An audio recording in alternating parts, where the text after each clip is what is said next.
Saudara siap untuk memuji Tuhan lagi, amin. Masih belum kedengaran suaranya, mana semangatnya? Bengong. Berikan sorak-sorai bagi Tuhan yang terbesar dan termulia, amin. Dan Roh Kudusnya turun buat kita semua. Roh Kudus yang selalu menolong hidup kita, Roh Kudus yang selalu menopang hidup kita dimanapun kita berada. Kalau Roh Kudus itu selalu ada dalam hati kita dan kita fungsikan dengan baik, maka hidup kita tidak perlu khawatir lagi, karena hidup kita sudah dijamin oleh Yesus kita. Amin. Dengan kemuliaan bagi Dia. Salam bagi bagi Tuhan. Kita mau berikan kemuliaan bagi Tuhan, karena bagi Dia segala pujian. Haleluya Yesus. Terima kasih Tuhan. Haleluya. Terima kasih Yesus. Terima kasih Tuhan. Haleluya. Haleluya.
Tapi jawabannya harus kembalikan.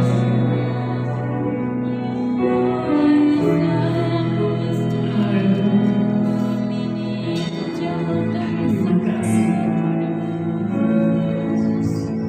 Terima kasih. Terima kasih buat segala yang kau berikan dalam hidup kami.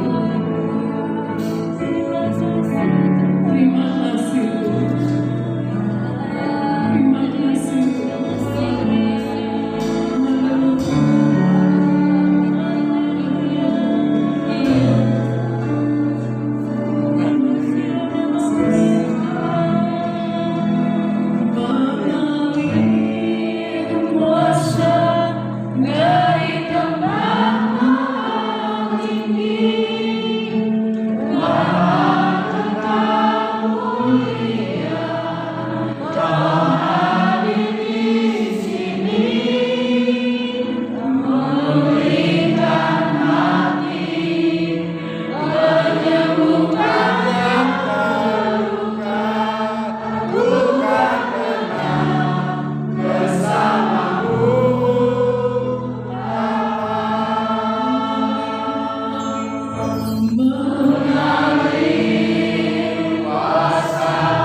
Yesus yang kami puja itu selalu ada dalam hidup kami. Terima kasih Tuhan buat malam hari ini.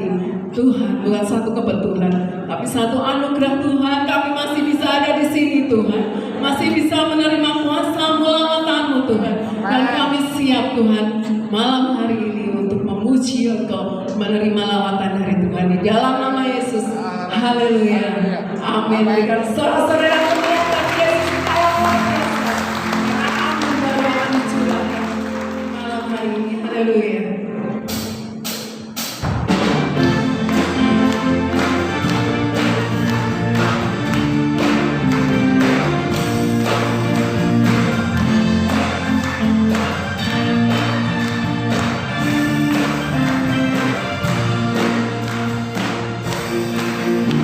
Masuk ke dalam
Allah sumber dari segalanya.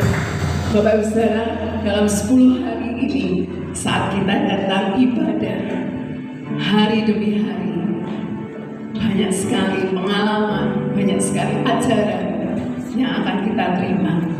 Ya, ajaran itu tidak hanya sekilas saja kita terima, tapi kita rindukan di dalam hidup kita, di dalam hati kita, bisa mencerminkan ajaran Yesus, bisa menjadi berkat dimanapun kita berada. Jadi kita datang ke sini tidak sia-sia, tapi kita datang ke sini, pulang dan di rumah kita bisa menjadi berkat dimanapun kita berada. Haleluya. Yesuslah penolong yang setia dalam hidup kita. Dia berikan rohnya yang selalu ada dalam hidup kita. Haleluya.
pada malam ini.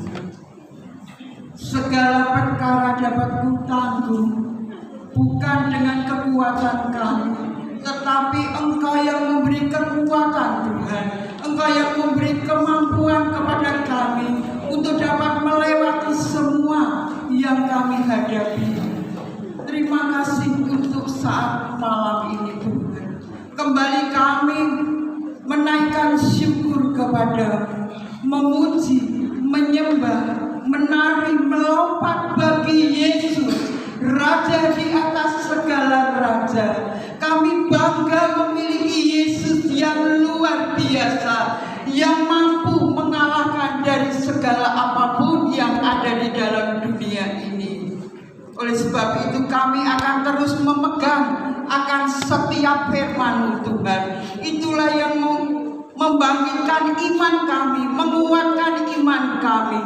Seperti apa yang Kau katakan Tuhan, percayalah kepadaku, jangan gelisah, jangan khawatir. Percayalah kepada Allah dan percayalah kepadaku, yaitu kepada Tuhan Yesus kami menyerahkan seluruh hidupku ke dalam tangan-Mu Tuhan. Seluruh hidup jemaat-Mu ke dalam tangan kuasa-Mu. Kami percaya Tuhan, ketika kami mengandalkan Engkau, tidak ada yang mustahil bagi-Mu Tuhan. Apapun yang menghalangi, apapun yang merintangi dalam hidup kami, satu hal kami memiliki kerinduan untuk setiap datang, menaikkan syukur, membalas cinta kasih-Mu dalam hidup kami. Sebab kebaikan-Mu itu tidak akan pernah habis dalam hidup setiap jemaat-Mu di tempat ini. Oleh sebab itu Tuhan, setiap firman-Mu yang Kau katakan adalah ya dan amin. Kami menyerahkan pada malam ini Tuhan, hamba-Mu yang Tuhan sudah kirim saat malam ini untuk membangun iman kami boleh semakin kuat, iman kami boleh semakin kokoh, sehingga setiap perjalanan hidup kami, bukan kami berjalan sendiri, tetapi bersama dengan Tuhan Yesus, kami sanggup melewati setiap apapun. Terima kasih Tuhan, terima kasih. Urapi hamba-Mu Tuhan, urapan dari surga turun atas hamba-Mu, sehingga pada malam ini akan terjadi sesuatu yang luar biasa untuk membangun roh kami Tuhan, boleh semakin kuat di dalam Engkau, membangun roh kami. Mungkin selama ini kami dalam kelemahan, di dalam segala perkara apapun sehingga roh kami lemah, tapi kami percaya pada malam ini Tuhan, Kau akan bangunkan roh kami, Kau bangunkan semangat kami, kembalikan pelayanan kami boleh semakin menyala-nyala dan siap melayani Engkau. Terima kasih Tuhan, kami sambut firman-Mu pada malam ini. Hanya demi dan di dalam nama Yesus kami berdoa dan kami mengucap syukur. Haleluya, amin. Silakan Bapak Ibu Saudaraku, malam ini kembali Bapak Yotam akan membentangkan firman Tuhan untuk saudara dan saya. Siap menerima berkat firman Tuhan? Amin. Beri kemuliaan bagi Tuhan. Waktu dan mimbar kami serahkan.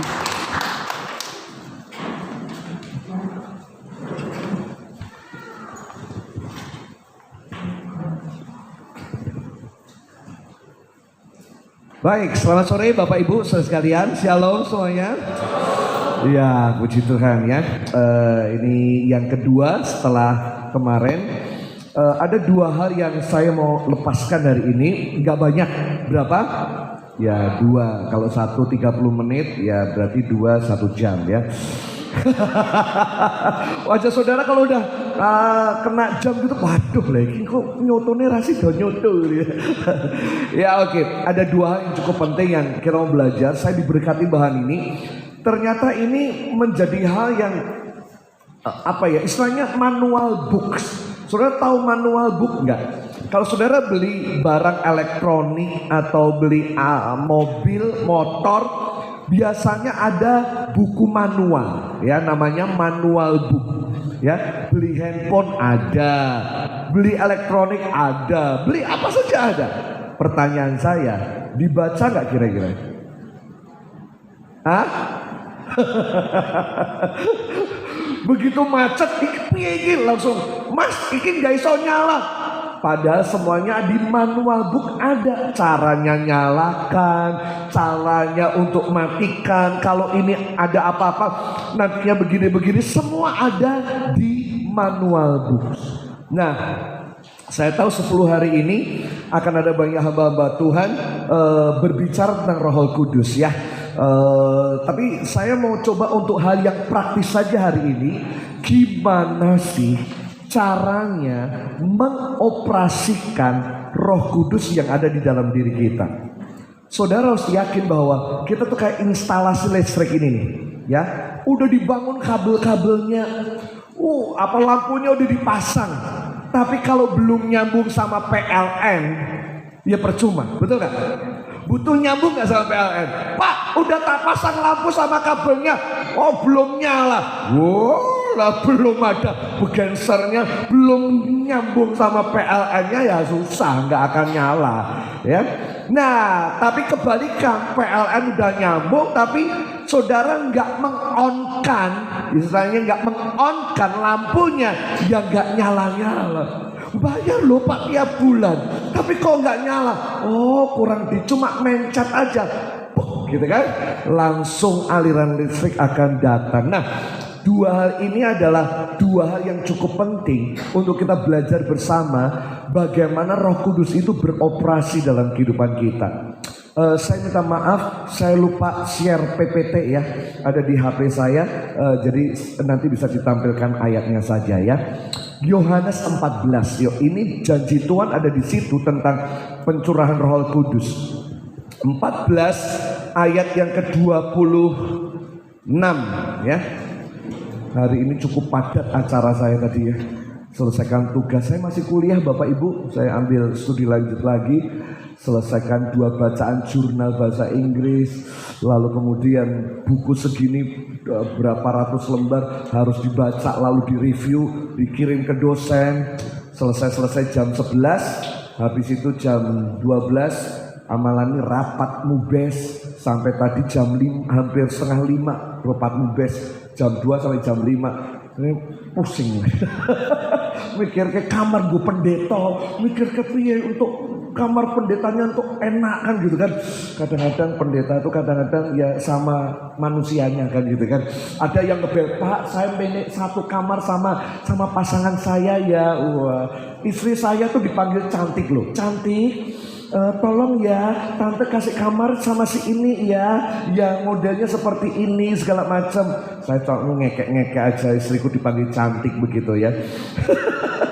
Ada aja hamba-hamba Tuhan itu ya.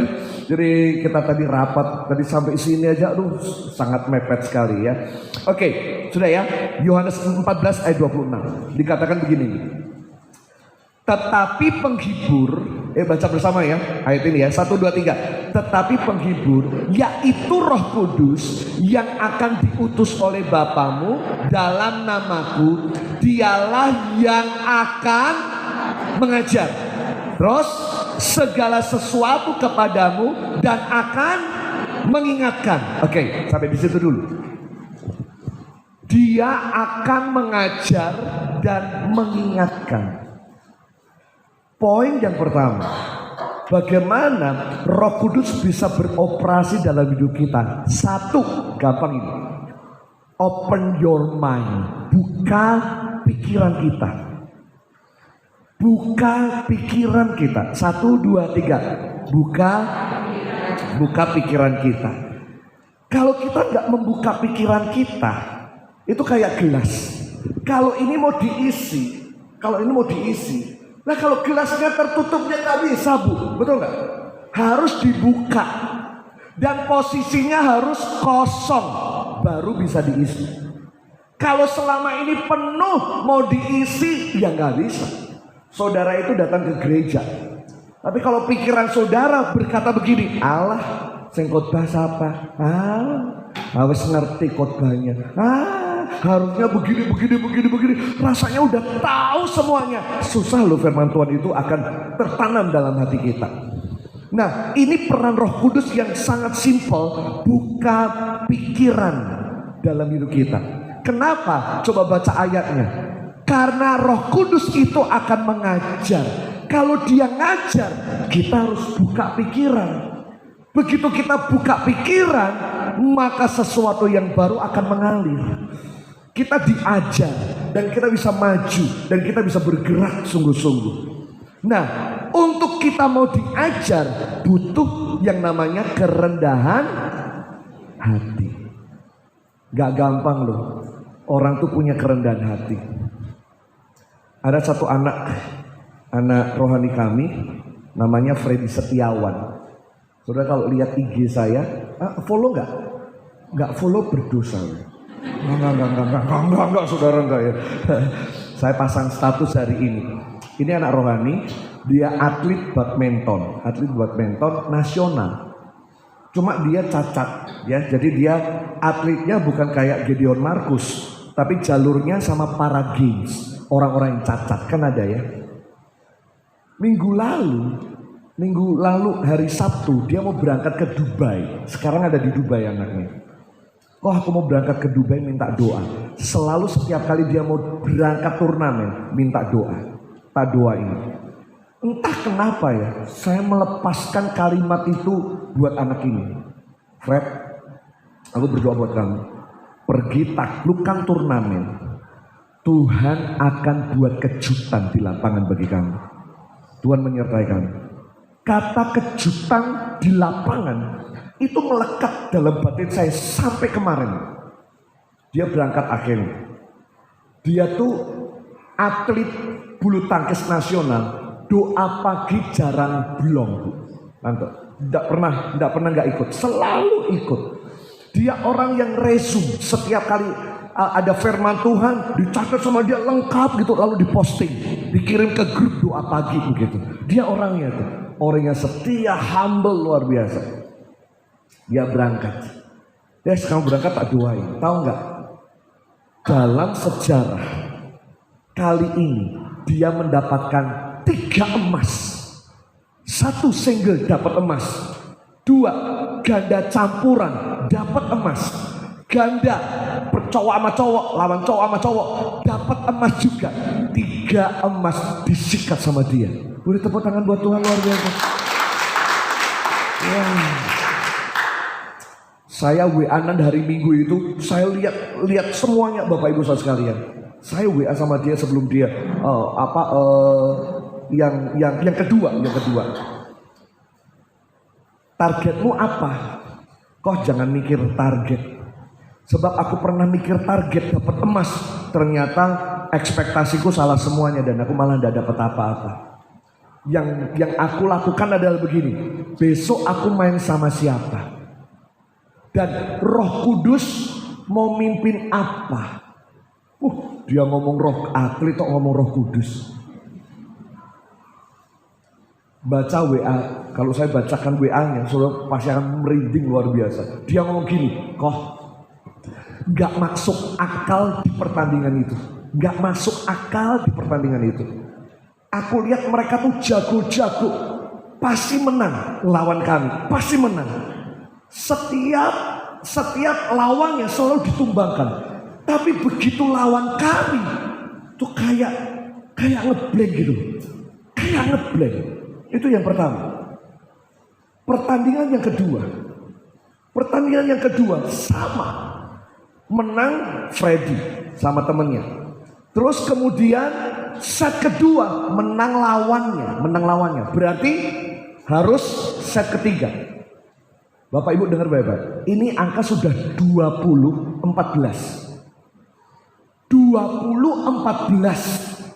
Kalau lawannya menang 1 angka saja, dia buat kesalahan 1 kali saja, lawannya menang. Langsung emas punyanya dia. 20-14. 20-15, 16, 17, 18, 19, 20 sama. Yus, 21, 22, 23 dimenangkan ini anak. Wow. Tepuk tangan boleh. Pernah lihat Rudi Hartono? 14-0. 14-1, 14-2, 14 pindah bola, 14-3. Itu sampai akhirnya Yus 14 sama. Menang itu Rudi Hartono. Saya ngomong amazing kan. Luar biasa sampai saya terharu. Dia terus ngomong gini. Aku tuh tahu bahwa dia roh yang menolong aku di lapangan. Aku tidak punya strategi apapun kok. Aku cuma nurut apa yang Tuhan minta. Strategi kalau Tuhan minta keputusan-keputusan tuh nyemes meludik lah atau apapun, aku cuma nurut aja lah, mau diarahkan gitu. Dan puji Tuhan ya, dapat emas. Luar biasa, saya bangga ya sama anak ini. Kalau posting saya kirim sama bapak rohani saya, kok nih cucukmu menang nih. Wah, jos gandos luar biasa ya. Saya tanya sama dia, pernah enggak kamu alami ini 3 emas langsung? Enggak pernah kok. Kamu masih ingat bahwa Tuhan mau buat kejutan di lapangan dan itu benar terjadi. Firman Tuhan itu ya dan amin buat kita semuanya. Katakan amin Bapak Ibu. Mari mau diarahkan. Ojo jadi orang tuh wes atas kolot koyo ampiang. Atau apa itu? Yang watos dulu, Mbak Pau. Oh, kompiang. Saya tuh pernah dikasih kompiang, tak maem tengah itu bu lah biasa yang tengah empuk lah, sing kompiang itu tak celup kopi itu, yo tak makan gitu, orang empuk gitu kan. Ternyata perlu agak sedikit lebih lama gitu kan. Saya masih ingat tuh Bu Deborah Hastan itu kalau apa ya, saya main ke rumahnya selalu ada makanan dan banyak hal begitu ya. Jadi samaan itu sebetulnya rumah saya kedua gitu. Haleluya. Semoga saya diterima. Orang diterima aku mulai. Iya, oke. Roh Kudus mengajar kita dengan cara memasukkan dalam pikiran kita. Katakan pikiranku. 1, 2, 3. Pikiranku. Saya mau kesini dulu Bapak Ibu Saudara sekalian. Ada satu kernet. Dia kencing di satu tempat. Ada tulisannya. Dilarang kencing. Oh, tapi karena kebelet. Oh, kencing. Wah, yang punya rumah kan iki piye to? Wes ditulisi dilarang kencing, masih kencing. Terus ditulisi lagi tuh. Selain anjing. Pernah ada tulisan gitu? Dilarang kencing. Saya mau tanya, kencing lagi enggak kira-kira? Ya kencing lagi, Pak. Kencing lagi di situ. Hah? Tapi satu kali dia dapat ide, dihapus. Lalu ditulisi gini, dilarang kencing. Ini tempat keramat.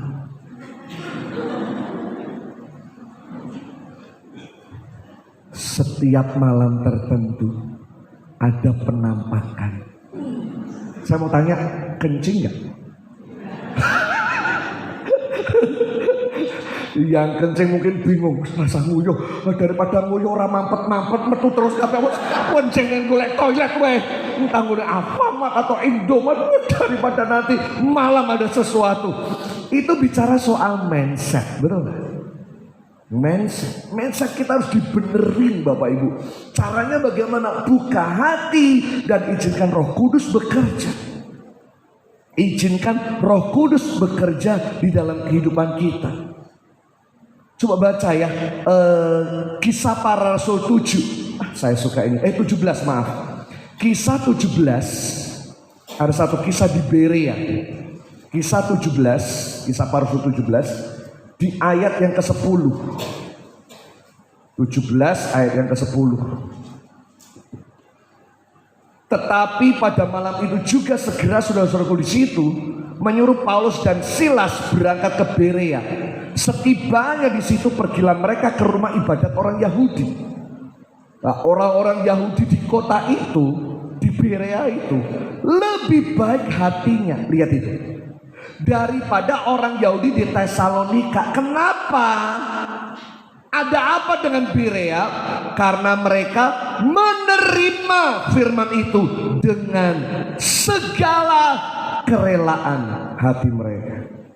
Dalam bahasa Inggris NLT dipakai kata open minded atau pikiran yang terbuka. Open minded, pikiran yang terbuka. Saya mau kasih contoh, saya cuma lupa kasih gambarnya Bapak Ibu. Saudara tahu nggak angka 9 itu kalau dibalik angka berapa? 6. Kalau ini angka 9 diletakkan di sini, saya lihat angka 9. Tapi kok Titi lihat di sebelah sini, angka berapa? Angka 6. Berkelahi bisa nggak mereka itu? Pak, 6. Yang di sana songo, Mas. 6 ya, songo. 6, 9 gitu kan. Nah, open minded, pikiran yang terbuka adalah begini. Melihat bukan dari sudut pandang di sini terus loh. Coba lihat di sisi yang lain. Oh iya, Piro, songo. Aku coba rono, ayo, rene. Piro, 6. Seringkali gitu enggak? Kita di rumah seringkali gitu enggak? Masalahnya sama, tinggal sudut pandang Anda ini loh Bapak Ibu. Ada satu bapak, dia kesal banget sama Tuhan, dia tulis itu. 2022 hidup yang berantakan. Papa meninggal dalam keadaan sakit. Bisnis gak lancar. Aku di PHK. Wah, dicoret-coret begitu. Akhirnya diletakkan pensilnya, marah dan dia keluar kamar. Istrinya datang. Lihat tulisan itu. Waduh. Ini bojoku marah. Dia ambil pena, lalu dia tulis lagi di bawahnya dia. Aku bersyukur papa mertua dipanggil Tuhan dengan cepat tanpa sakit yang terus menerus bertahun-tahun. Sehingga papa gak sembuh-sembuh dan menderita sampai sekian lama. Terima kasih buat waktu yang diberikan kepada kami mengenal papa yang tercinta. Sehingga papa tidak menderita terlalu lama. Bawahnya lagi, kan tadi dipecat di PHK. Istrinya nulis, aku berterima kasih. Karena suamiku di PHK, sekarang mengerjakan bisnis bersama dengan aku berdua di rumah. Bisnis online. Dan hasilnya lebih banyak daripada gajinya yang ada di kantor dulu. Dan kami bisa buka warung di depan rumah. Walaupun kecil-kecilan, kami berdua bergaya semangat luar biasa. Terima kasih buat berkatnya Tuhan. Anda lihat hidup ini gimana? Seperti suami yang tadi atau seperti istrinya malah? Masalahnya sama. Masalahnya sama, sudut pandang kita itu. Kalau kita lihat suami kita dari sudut sini terus, kau tidak akan bisa, Bapak Ibu, saudara kalian nggak bisa lihat sesuatu yang indah di balik semua kehidupan. Coba kalau saudara ke Singosaren dari Matahari, ya terkenalnya kan Matahari. Dari Matahari pergi ke Slamet Riyadi, kan satu arah, terus menerus kan gitu kan. Coba nanti jam 11 malam berlawanan arah yuk, dari Slamet Riyadi menuju Singosaren. Sudut pandangnya beda.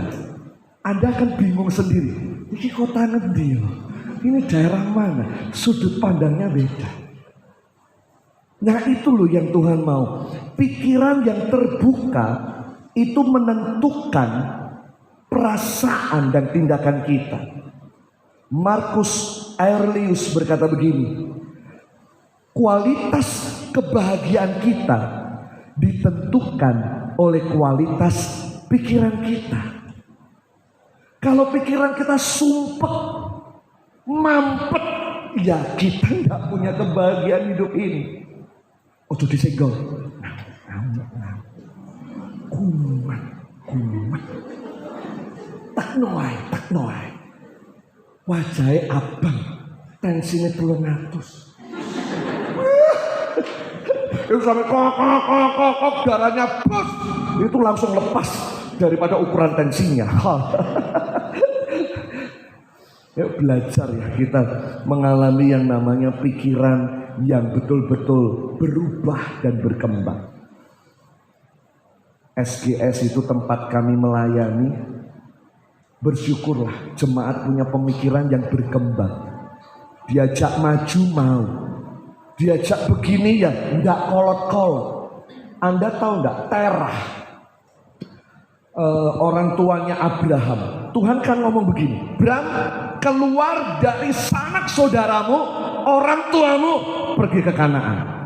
Abraham keluar memang dari Ur Kasdim, tetapi sebetulnya dia masih bawa siapa?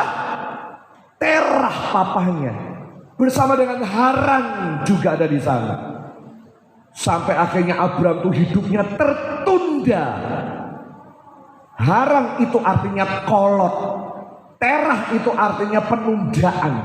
Bayangkan, dia dikejar target untuk jadi bapak yang besar, tapi dia harus menunggu matinya Haran dan matinya Terah baru dia bisa keluar. Wah, itu bicara soal kolot, nggak mau berubah, atos ini yang ini, kurang untuk berubah. Ya wes. Lu hari ini saya mau tanya, ibu-ibu masih ada setrikaan pakai jagung nggak? Ada apa enggak? Tak kasih door press, tak kasih hadiah bener buku. Saya penulis buku. Nek ada? Aku cetek gini sih, gue nyeteli kok. Pakai arang dulu, masih ada? Tolong angkat tangan. Enggak ada di situ. Masih pakai dandang untuk masak nasi enggak kira-kira? Oh masih. Gue nginget ya. Tapi biasanya pakai magic jar. Saya mau tanya, masih ada yang nulis pakai perangko? Nulis surat, oh pakai perangko. Ada? Atau WA? Tuwek-tuwek sekarang aku WA, foto status. Tuwek-tuwek. Pasang foto mamah saya tuh loh, tante. Mamaku tuh loh. Dulu tak beli ke handphone, sekarang foto profil dikirim. Wah, gambar orang ketawa lunjak-lunjak gini dikirim sama ke kami gitu kan. Mamanya keren lah. Dulu moh, sekarang Zoom bisa loh tante. Kalau doa apa-apa aku tak ikut Zoom. Wah, haleluya. Maju luar biasa ya. Samaan ya harus maju. Kalau kita mau ini gereja terus bertumbuh dan bergerak, katakan amin. Amin ya. Katakan open mind. 1, 2, 3 open mind. Buka pikiran kita. Enggak kolot seperti Haran, Terah, sehingga Abraham ada di situ terus. Saya suka tulisannya Eleanor Roosevelt. Dia adalah istri dari presiden Amerika. Dia membagi ada 3 pikiran. 1, small mind, pikiran yang kecil. Pikiran kecil itu adalah pikiran yang suka memikirkan orang dan membicarakan orang itu. Mbak tak andane ya, kae lek Sri, lek nah, bakul tempe, wembere setengah mati. Itu pikiran small mind. Pikiran yang kecil hanya memikirkan orang-orang, ngurusi orang, ngurusi tetangga, gak pernah ngurusi diriku sendiri. Piye caranya aku bertumbuh, gimana aku bisa berkembang, gimana aku bisa lari, gak pernah. Yang selalu dilihat adalah wah, wajahnya rek, ganti mobil, lalu dibicarakan. Orang kayak gitu cuma istilahnya cuma ngerasani, ngomongin orang lain. Tapi hidupnya nggak pernah berubah, ya gitu saja sampai Yesus datang. Lu katanya Yesus nggak pernah berubah, saya juga nggak pernah berubah, Pak. Ya jangan gitulah, konteksnya beda. Itu pertama. Kedua, average mind itu pikiran yang sering mendiskusikan bukan orang, tapi peristiwa. Lah kalau peristiwa didiskusikan, ini levelnya lebih tinggi daripada yang membicarakan orang lain. Membicarakan peristiwa itu berarti dia punya data. Pikirannya punya pengetahuan. Anaknya Ridwan Kamil itu kenter di Eropa. Kemarin alun-alun kidul macet malam minggu. Mobil datanya lengkap. Kemarin dia ngerti data. Antenonya tuh tinggi Bapak Ibu. Tapi dia sendiri nggak pernah berubah kehidupannya. Cuma kayak surat kabar tahu. Tapi hidupnya nggak pernah berubah. Ada jemaatku kayak gitu. Makanannya tiap hari koran. Ya bukan koran terus makan, enggak. Baca koran. Nah ya ilmunya kalau diajak diskusi hidupnya ya nggak berubah. Ekonominya ya begitu, rohaninya ya juga begitu. Tapi kalau bicara soal diskusi politik, jos. Tapi hidup ya cek sandalan cepet. Ekonomi yang tidak berubah, keluarga gitu saja. Hidupnya nggak ngalami peningkatan. Yang ketiga, the great mind, pikiran yang besar, yaitu pikiran yang sering membicarakan ide-ide. Orang yang membicarakan ide, peluang, kesempatan. Wow, itu yang kita harus terkonek sama orang-orang seperti itu. Kalau saya suruh milih 1, 2 atau 3, saya milih orang yang ketemu sama dia selalu ada ide. Ketemu sama dia selalu ada peluang. Apa yang tidak pernah kepikir. Iya ya, digawe ngono apa ya gereja? Digawe kayak gitu luar biasa loh. Bayangkan kalau kita orang-orang di sekitar kita modalnya adalah orang-orang yang bisa mengimpartasi hidup Anda. Enggak lama, 1-2 bulan hidup kita berubah. Betul nggak? Tapi kalau hidup Anda itu ya dikelilingi orang-orang sakit hati, melihatnya masa lalu, luka-luka masa tempoe dulu. Orang maju-maju. Ya sorry to say ya, selesai masa lalu. Sekarang ada di depan kita sesuatu kegerakan, sesuatu yang besar yang terjadi yang kita harus ambil dan kita berharap samaan lebih baik, samaan lebih hebat, samaan lebih jemaat yang berkualitas luar biasa tentunya. Amin ya. Itu pemikiran yang harus berkembang. Mosok kalah sama ketek itu diajari pinter kok. Men, ke pasar Sarimin, tung. Awas saya ngomong persis ya. Saya bawa mic. Sarimin sembayang, wah kok sembayang jengkang gitu kan. Pinter, tapi ya cuma gitu-gitu aja, nggak pernah berubah itu. Maunya juga nggak pernah punya mobil, maunya nggak pernah main musik gantiin kotiti, nggak ada. Mungkin kalau biar main keyboard gue gentenan di aku. Wah, nggak ada kayak gitu. Tahu walet Bapak Ibu? Rumah walet itu mahal. Tapi dari dulu sampai sekarang rumahnya gitu terus. Rumah Anda tuh produk kosong sidik Mas. Mbok kayak figurasi sidik. Tak online ya. Mas, kulkasnya elek. Ganti 7 pintu. Aku buka kene iso, aku buka kono, anakku buka kene. Lah sing cilik buka dhuwur ya iso. Aku tuh kok Mas.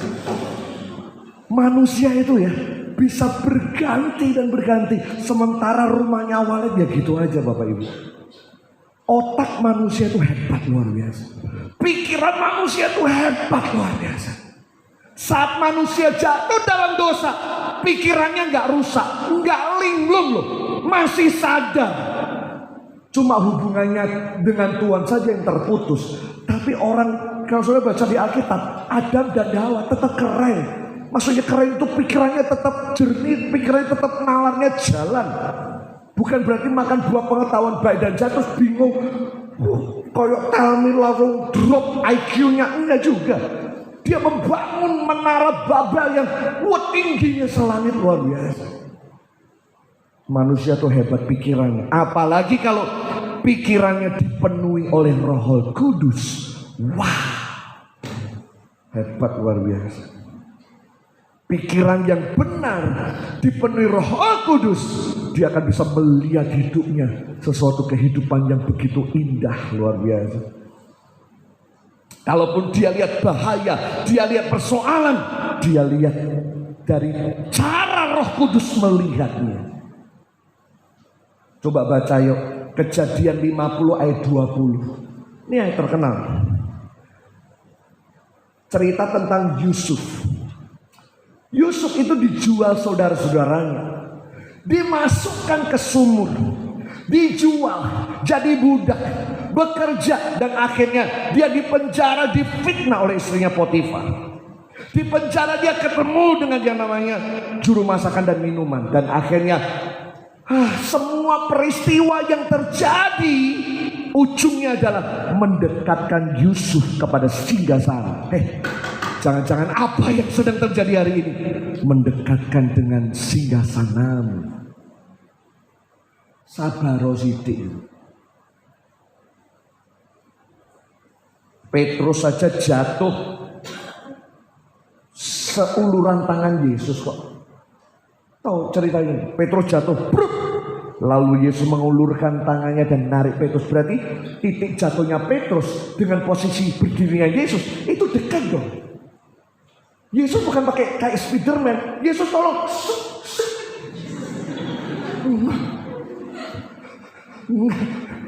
Kakak nonton Avengers kalau gitu.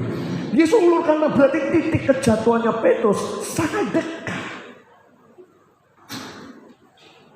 Malaikat yang namanya Lucifer jatuh terpeleset waktu dia naik ke altarnya Tuhan. Dekat banget sama Tuhan. Lihat ayat ini ya. Apapun yang terjadi, kalau pikiran kita dikuasai oleh Roh Kudus, selalu ada sesuatu yang waduh begitu hebat keluar. 50 ayat 20. Udah bisa ditampilkan? Memang kamu telah mereka-rekakan yang jahat terhadap aku, tetapi Allah telah mereka-rekakannya untuk kebaikan, dengan maksud melakukan seperti yang telah terjadi sekarang ini, yaitu memelihara hidup dari bangsa yang besar. Pikirannya ditaklukkan melihat dari pikirannya Roh Kudus. Bisa enggak saudara kayak gini? Dijual, dikhianati. Udah kita baik tapi kita aduh, orang gak menghargai kita. Berani enggak kita berkata, aku percaya orang mereka-rekakan yang jahat, tapi kau bisa mengubahnya jadi kebaikan. Pikiranku normal, aku mau pikiranku tidak kalut, aku mau pikiranku dikuasai oleh Rohmu saja. Begitu kau bisa dikuasai Rohmu, pikiran dikuasai oleh Roh Tuhan, kau akan melihat hidup kita menjadi sesuatu yang indah. Dan di ujungnya saudara berkata, oh pantas Tuhan izinkan ini terjadi dalam hidupku. Semuanya Tuhan membawaku kepada satu titik. Jangan kau hapus hidup kita yang hancur-hancuran karena kau menghapus bagian hidupmu. Kau sedang meniadakan kisah kehidupanmu yang akan membawamu kepada klimaks. Kalau Tuhan belum kasih titik, jangan kau kasih titik. Kalau filmnya belum selesai, Bu, Pak, saudara sekalian, jangan komentar dulu. Biar filmnya selesai, baru komentar. Oh, baru sakit harus komentar. Belum selesai filmnya. Baru pendarahan, udah komentar. Baru suami gak pulang, baru digoda anak, udah komentar. Tunggu dulu, udah serahin sama Tuhan. Pikiran ditenangkan, biar pikiran Kristus Roh Kudus datang, kemudian membasahi kita dan terus menuntun kita kepada jalan yang benar. Saudara tahu nggak dalam Mazmur 23, saya suka Mazmur 23. Aku berjalan dalam bayang-bayang maut, tapi kau menuntunku. Jalan di tempat itu yang dimaksudkan di Mazmur 23 itu ada lembah bayang-bayang maut. Itu ada tebing kanan sama kiri. Itu tingginya bisa 120-an meter sampai 200-an meter. Itu tinggi banget Bapak Ibu. Matahari itu kalau udah di atas, persis di atas, baru terang di lembah itu. Kalau tidak di atas, pasti akan kena bayang yang di sini atau kena bayang yang di sini. Makanya Alkitab mengatakan itu bayang-bayang maut. Jalannya siksak. Itu antara Yerusalem dan Yeriko. Itu jalan tercepat. Orang kalau siksak, kita nggak ngerti di belokan itu terjadi apa, betul? Kau pikir pernikahanmu baik dengan pasanganmu, begitu menikah, nikung, walah badalah. Ketok kabeh asline. Nek ngamuk kok koyo butuh cakil to, bojoku kuwi terus ora kuat iki piye. Dulu waktu pacaran ya semua rasa coklat. Tai ayam pun rasa coklat. Karena ada cinta. Kalau nggak ada cinta, coklat pun rasa tai ayam. Kadang-kadang kita nggak ngerti apa yang terjadi. Kita nggak ngerti. Tapi kita percaya ada tangan yang menyertai. Betul nggak? Anda mungkin harus melewati bayang-bayang itu. Anda melewati tebing-tebing itu. Tapi tebing itu, jalan itu bukan tempat tinggal kita. Katakan amin. Kau cuma lewat. Dan kau lewat agar kau melihat tangan Tuhan yang menggendong engkau, menggandeng engkau. Saya berdiri di sini, ada beberapa bayangan. Dan kadang-kadang bayangan lebih besar daripada saya. Jangan takut dengan bayanganmu. Itu ada di sini. Ketakutan, kegelisahan itu ada di sini. Ada bayangan. Oh iya, tapi kau harus lihat selalu ada sinar di atas yang selalu menerangi kita. Gitu tuh. Jangan ukur gunung kesusahan lebih besar daripada Tuhan. Ya, ukur Tuhanmu yang besar melebihi semua yang ada. Saya suka satu kata. Kata ini namanya reframing. Coba katakan reframing. 1, 2, 3. Reframing. Apa itu reframing? Reframing adalah begini Bapak Ibu. Metode yang membantu seseorang melihat keadaan dengan cara yang berbeda sehingga menghasilkan respon yang terbaik. Sudut pandang yang beda lalu mencoba merespon sehingga menghasilkan sesuatu yang baik. Itu namanya reframing. Mari kita lihat sudut pandang hidup kita dari cara Tuhan melihat. Caranya apa? Buka pikiran kita dan izinkan Roh Kudus kuasai pikiran kita. Amin. Jangan ibu nak stres. Malah iblis itu senang keplok-keplok. Saya pernah ditelepon, Pak, anak bapak di kepolisian, teler narkoba ini minta dijemput. Itu kalau enggak hati-hati, kuat.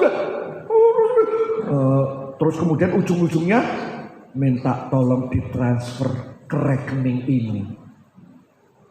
Pernah kayak gitu? Itu model-model hipnotis yang caranya membuat pasien itu gundah gulana, stres, kosong, bingung, masuk. Caranya kayak gitu. Jadi hati-hati ya. Minta pikiran kita itu dipenuhi Kristus. Roh Kudus penuhi pikiran. Caranya apa? Izinkan firman Allah mengajar kita. Izinkan hidup dan pikiran kita dikuasai oleh firman. Ayolah baca Alkitab tiap hari. Kalau firman Tuhan bila perlu dicatat. Kalau di samping saya meminta. Kalau leader, pemimpin harus nulis. Baca Alkitab dan nulis bahan khotbah. Kalau enggak foto di PPT-nya, di LCD-nya. Untuk direnungkan kembali. Nah, kayak gini ini nanti 3 jam paling tinggal 70%, Bu Pak. 3 jam nanti. Kalau ini Minggu, besok Senin itu tinggal 40%. Kalau Rebo, tinggal 15%. Jumat semakin lagi. Minggu depan ditanya, minggu lalu firmannya apa? Aku yang ketek-ketek gue. Pendeta ketek gue. Men sarimen berdoa kan. Aduh lali aku. Loh, yang diinget malah sarimennya gitu kan. Membuka pikiran ini penting Bapak Ibu ya. 1, buka pikiran. 1, 2, 3. Buka pikiran ya. Oke. Caranya apa? Jangan cuma lihat di sini Pak. Coba lihat di posisi istrimu melihat. Lihat di posisi orang lain melihat. Sudut pandang kita pasti akan jauh berbeda. Saudara lihat saya dengan yang di atas lihat saya beda. Yang atas lihat saya tidak tahu. Mungkin lihatnya kayak artis Korea.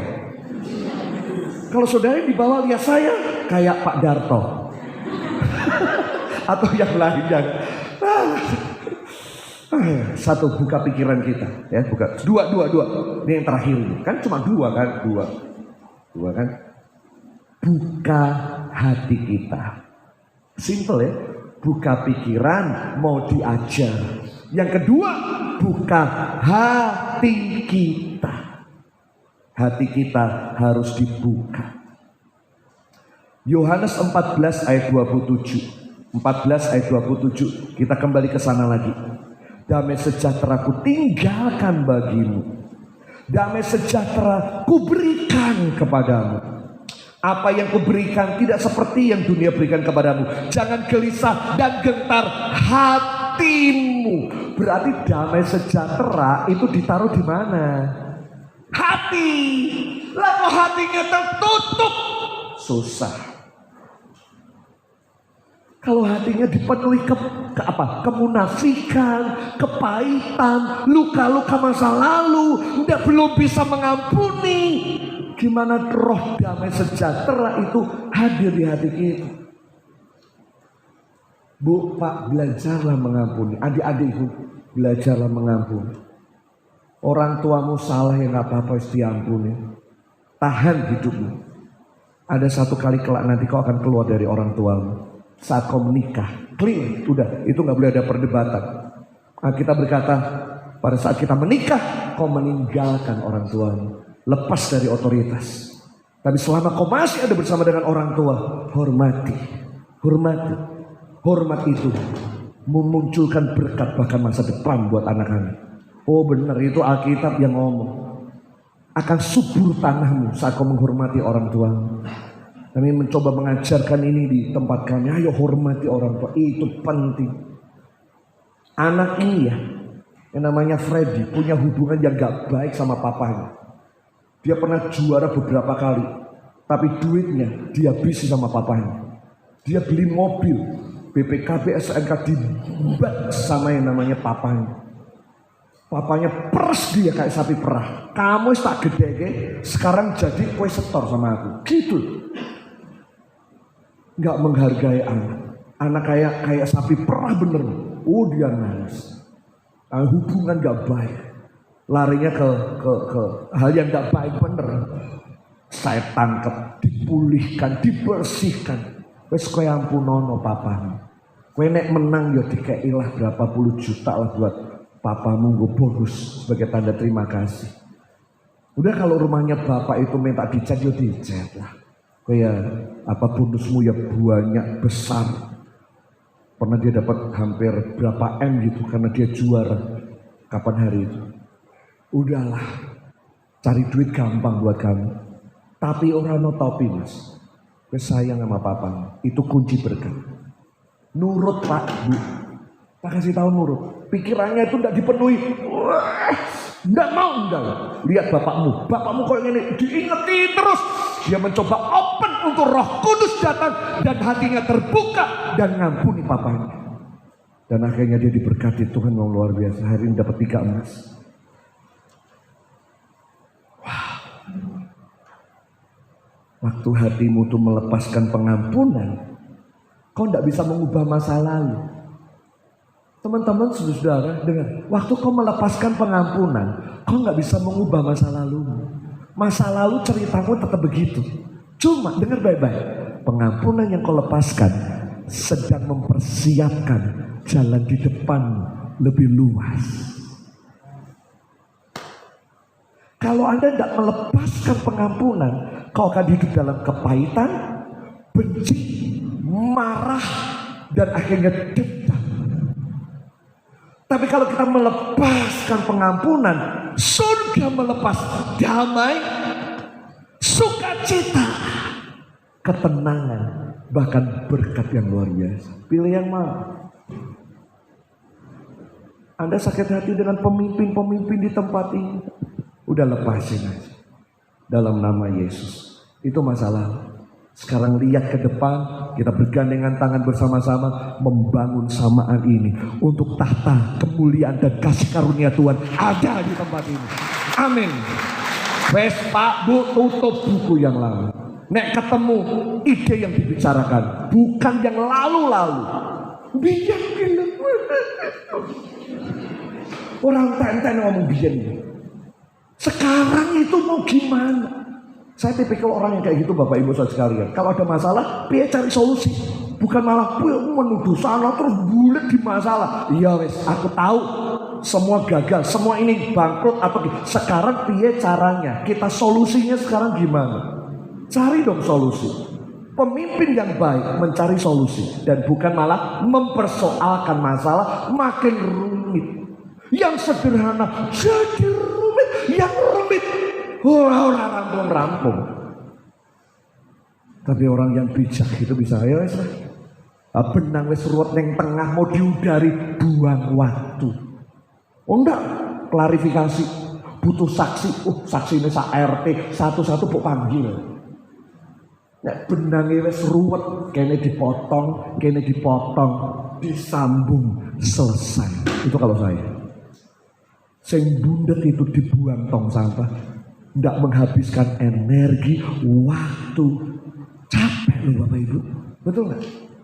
Capek nggak? Capek. Minta Roh Kudus membasuh hati kita. Hati itu pusat daripada kehidupan kita. Hati itu pusat dari segala-galanya. Yuk, ayat-ayat terakhir. Habis ini saya selesai. Saya mau doakan Bapak Ibu di 2 track ini. Baca yuk di Amsal 4 ayat 23. Ini ayat terkenal. Amsal 4 ayat 23. Jagalah hati dengan segala kewaspadaan. Karena dari situ apa?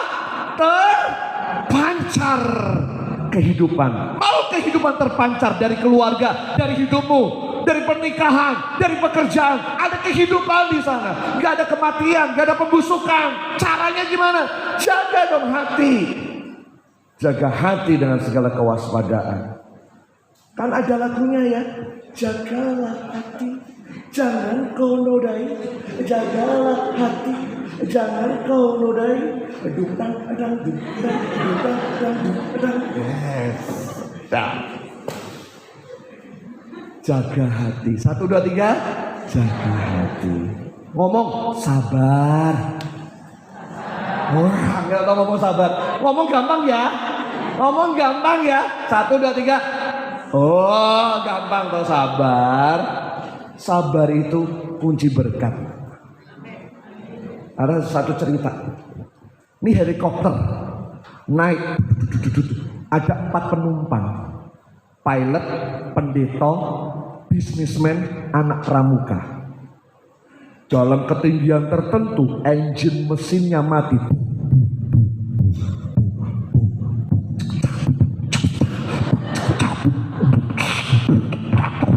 Mati.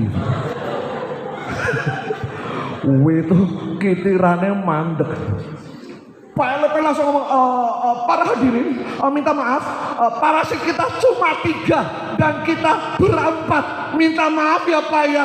Dia langsung ngambil 1 parasit, langsung terjun. Loh, pilot ini piye ndak menyelamatkan, malah ngambil parasit, minta keuntungan, bahkan cari selamatnya sendiri. Parasit tinggal 2. Orangnya tinggal 3. Ada bisnismen. Oh, namanya orang bisnismen itu apa? Pikirannya cepat, sikat, mbak. Wah, langsung aku juga mau ngambil parasit, langsung terjun. Tinggal 2, pendeta sama anak pramuka. Parasitnya 1. Nah, sampai gini. Nah, Bapak sudah tua, kamu masih muda biar Bapak yang masuk surga nggak apa-apa dan mati. Kamu masih lama, kamu masih muda, masa depanmu sungguh ada. Anak pramuka berkata, Pak jangan, Bapak pendeta harus terjun sama saya. Nggak bisa, parasitnya tinggal 1. Tadi sudah diambil 2, padahal parasitnya tinggal 1. Gimana kita mau gendongan? Nggak mungkin bisa kuat. Parasitnya tinggal masih 2, Pak pendeta. Loh, tadi kan sudah diambil 2. Enggak. Tadi om-om terakhir ngambil parasit pramuka saya. Jadi tas rangselnya pramuka diambil om-om memang. Begitu terjun payung dibuka. Indomie, cangkwer, sikat gigi, odol, tumpah semua di atas. Jadi kemana ini? Gimana kita? Om 1, saya 1. Sabar, itu ada berkatnya. Sabar, itu menikmati berkat dan keselamatan. Ngomong sabar. Sabar. Mau sabar enggak?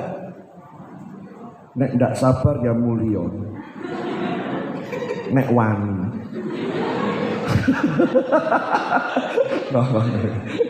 Jagalah hati karena dari situ terpancar kehidupan. Hati itu pusat kehidupan. Katakan pusat kehidupan. 1, 2, 3. Hati itu kayak kacamata. Nek kacamata itu hitam, jadi hitam semuanya. Kacamata kuning, kita lihat orang semuanya juga kuning. Kalau kacamata kita nggak seneng sama orang, waduh, apa yang orang lakukan itu selalu buat kita negatif semuanya. Shalom, gelono. Aki anyar ngini. Shalom kan ngini. Wah kaya orang ngini. Shalom. Tadi song leader pegang mic tuh biasanya ngini. Sekarang ngini. Lu kayak kok ngerti selektif. Mataku tuh lihat. Sekalipun di ujung sana pegang mic yang ngini. Ben ngerti aki kan segala macam. Orang tuh kalau udah sakit hati, apapun yang dibuat, selalu elek dan negatif.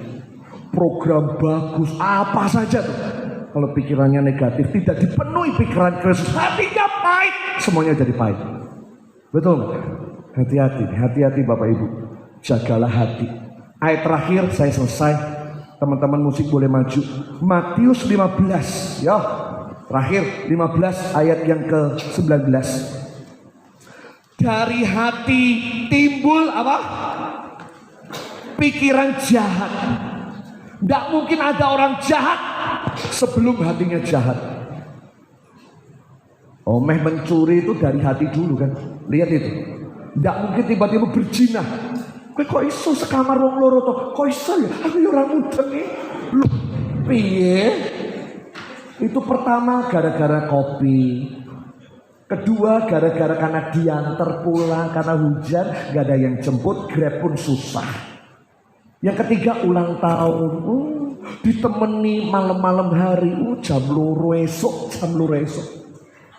Bojomu wis turu, wis. Aja ngomong-ngomong coba banter. Digedor mboke wedok. Wah wis rampung urung ning wis kok. Ya saiki wetengku lara mencet. Padahal baru berbisa-bisi. Enggak mungkin ada perzinahan sebelum hati. Hati itu kunci loh Bapak Ibu. Hati itu kunci. Tidak mungkin ada pikiran jahat, perzinahan, pencurian, sumpah palsu, hujat. Semua itu dari hati. Hati itu pusat emosi, pusat kehendak, dan pusat kerohanian Anda.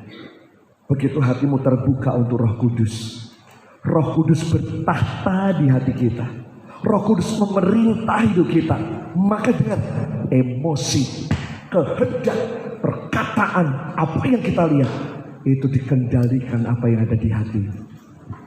Wes aku tutup ini. Aku pernah tahu tanteku namanya Tante Yang. Karena memang sayang, jadi namanya Tante Yang. Memang sayang sama saya.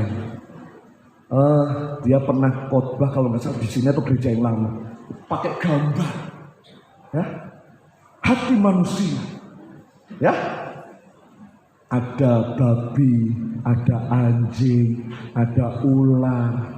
Saya masih ingat dia pakai itu mengajar itu. Ini loh hati kita. Nek hati dipenuhi oleh babi yo rusuh semuanya. Semuanya itu rusak hanya karena babi, kotor hidup kita. Kalau ular masuk itu jadi simple, kita sembayangin.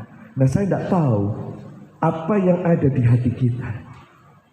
Kalau Yesus yang ada di hati kita gampang kok ngampuni. Kita gampang kok menerima orang lain.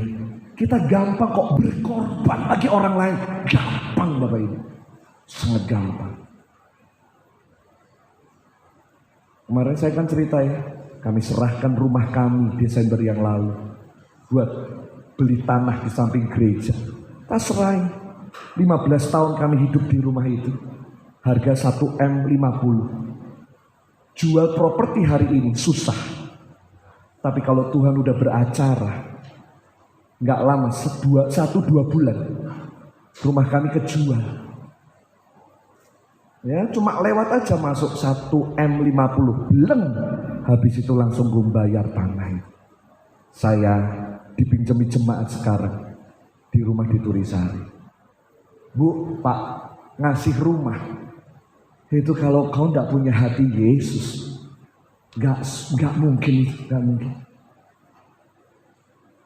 Sorry ya, ngasih Yesus aja kalau tukang parkir, ijik mulia tukang parkir. Duitnya api. Nah di sini kan memberi tangan kanan, tangan kiri nggak boleh lihat. Jadi diuntel, cemplung kayak wis mambu, reget, suwek. Neng pasar gede ndak laku, di gereja laku. Bu, Pak, kasihan tellernya. Tahu teller ya? Ya rotok keren sidik lah. Di gereja kan ada teller yang ngitung tuh. Kalau ngitung tuh,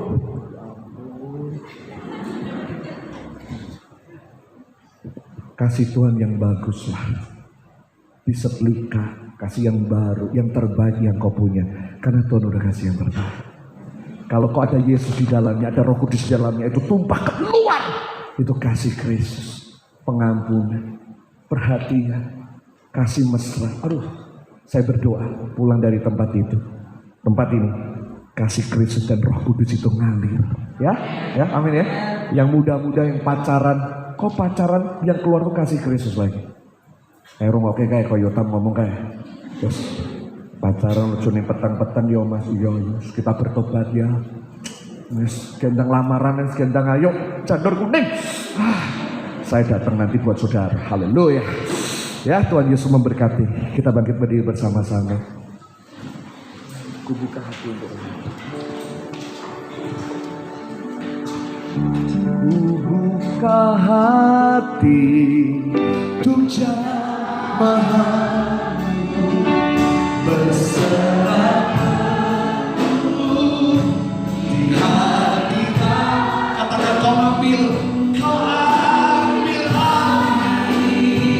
seluruh hidup di altarmu.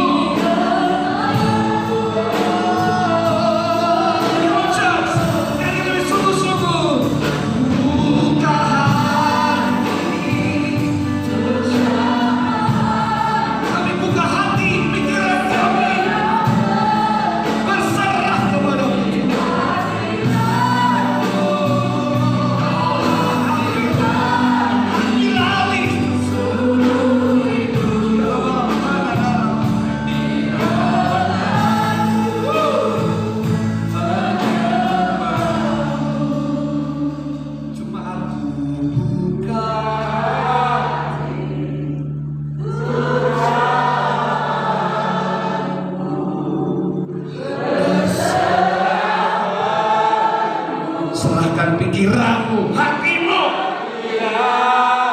Pikiranku buntet Tuhan, pikiranku aduh kencang hari ini Tuhan. Ambil alih, ambil alih Tuhan.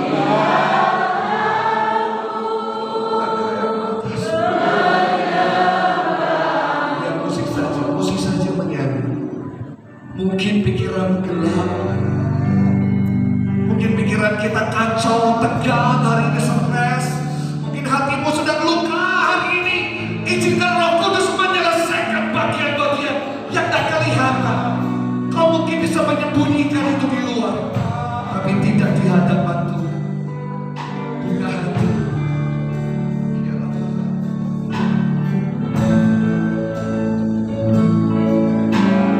Boleh nggak saya minta Bapak Ibu, tangan kananmu diletakkan di kepala kita. Aku serahkan pikiranku Tuhan. Ayo ngomong tenang, rasa stres. Tenang. Roh Kudus jamaah di atas, di bawah. Ketenangan melanda tempat ini. Khawatir, takut, gelisah buat sekolah, masa depan, apa saja pekerjaan, demi nama Yesus. Tuhan memberi ketenangan hari ini. Pikiran itu tiba-tiba terbuka. Yang tak tahu mau buat apa pikiranmu hari ini, dengar, pulang, dibuka oleh Tuhan. Ada ide yang baru, ada kreativitas yang baru mengalir hari ini dalam nama Yesus. Saat kau buka pikiran itu, Roh Kudus datang. Tuhan jawab dalam nama Yesus. Tuhan lepaskan pikiran yang kotor, pikiran dendam, pikiran membalas sesuatu, pikiran okultisme, pikiran yang memabukkan, pikiran yang negatif, demi nama Yesus. Tuhan lepaskan, dan pikiran yang mulia yang di atas itu ditaruh Tuhan hari ini. Tekanan darahmu normal hari ini. Saat pikiranmu tenang, rohmu normal, hatimu gembira, sukacita Al-Hadir, kau disembuhkan di situ. Disembuhkan di situ. Letakkan tangan sekarang di dada kita dan mulai katakan, aku buka hatiku sekarang buat Engkau Tuhan. Taruh di dadamu. Kalau kau luka hatimu, kau kecewa dengan seseorang, izinkan Roh Kudus masuk sekarang, membalut, bahkan menyehatkan hati-hati yang terluka hari ini. Disembuhkan hatimu dalam nama-Nya. Kecewamu diangkat, dendammu, marahmu diangkat. Letakkan tanganmu di dada sekarang dan berkata, hatiku terbuka bagimu Tuhan. Hatiku terbuka bagimu. Ambil alih kesumpakan hati ini. Ada benjolan, ada batu yang menahan yang ada di dalam batin ini Tuhan. Ganjel banget. Kau ambil alih Tuhan. Dan biar di kayu salib itu Tuhan memberi damai. Kaya nikmati hadiratnya, nikmati. Aku lepaskan pengampunan. Kalau kau perlu melepaskan itu, katakan, aku melepaskan pengampunan. Buat siapa? Katakan nama itu. Dalam nama Yesus, kasih Allah, kuasa Allah mengalir.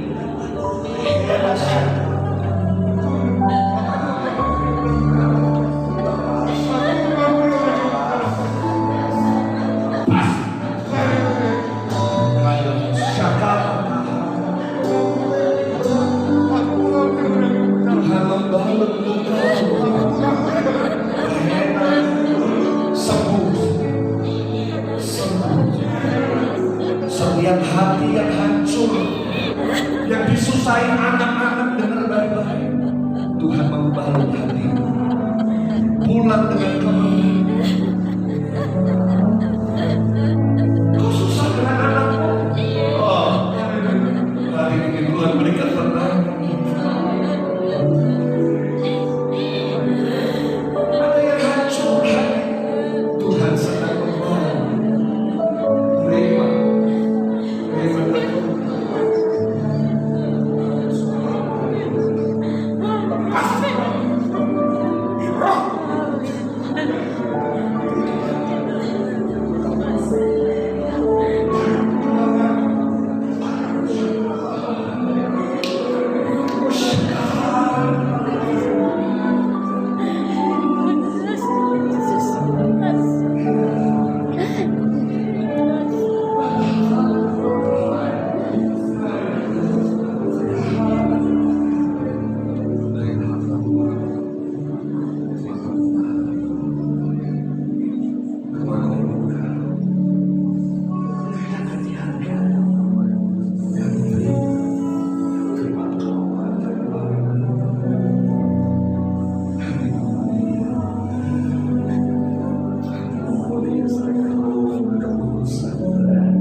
saya kata-kata ambil alih. Boleh ngomong kau ambil alih. Kau ambil alih. Kau ambil alih. Kau ambil alih.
kesembuhan terjadi saat hadirat hati dan pikiran kami tenang bersama dengan Tuhan yang memberi ketenangan, kepastian masa depan yang penuh dengan harapan.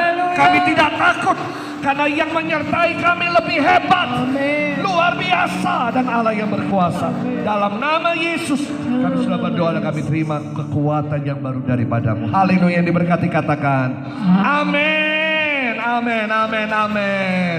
Silakan duduk Bapak Ibu. Terima kasih buat Ibu Gembala, Bu Esther, semua yang sudah memberikan kesempatan saya boleh melayani 2 hari bersama dengan Lani hari Jumat kemarin ya.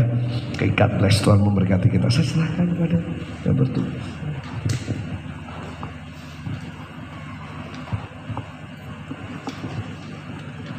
Atas nama Ibu Gembala dan sidang jemaat, saya mengucapkan terima kasih untuk Pak Yotam yang sudah melayani 2 kali firman Tuhan pada hari ini. Bapak Ibu Saudara, besok Selasa, hari yang kelima, Selasa tanggal 31 Mei 2022, tetap KKR dimulai jam 6 sore dan firman Tuhan akan dilayani oleh Bapak Pendeta Agus Setiati. Bapak Ibu Saudara, kita akan memberikan persembahan. Nanti dengan kasih Kristus, Pak Yotam akan pimpin doa berkat dan doa penutup. Persembahan boleh dijalankan.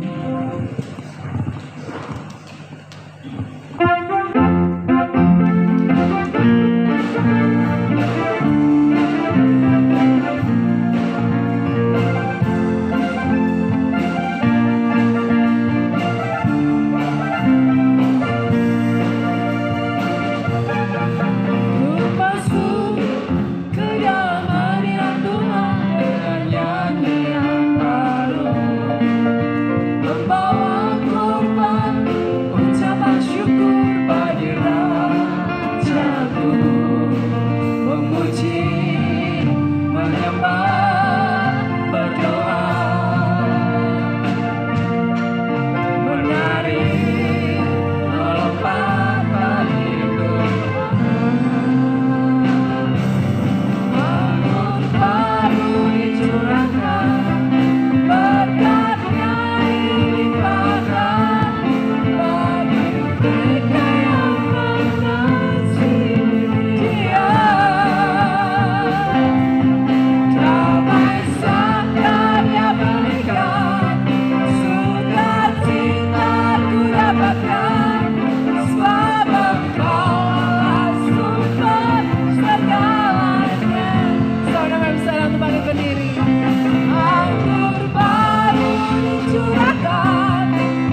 Tuhan memberkatimu dan memberikan engkau kebun anggur yang subur di tengah-tengah apapun yang terjadi. Musim yang baru tiba, kekuatan yang baru datang. Tuhan menjemput memberikan kekuatan yang baru. Tidak ada kamusnya mati di dalam Tuhan. Yang ada adalah kehidupan masa depan yang penuh dengan harapan. Pulang dengan berkat-berkat Allah, pulang dengan kekuatan yang baru, pulang dengan keberanian bahwa selalu ada bersama dengan Tuhan.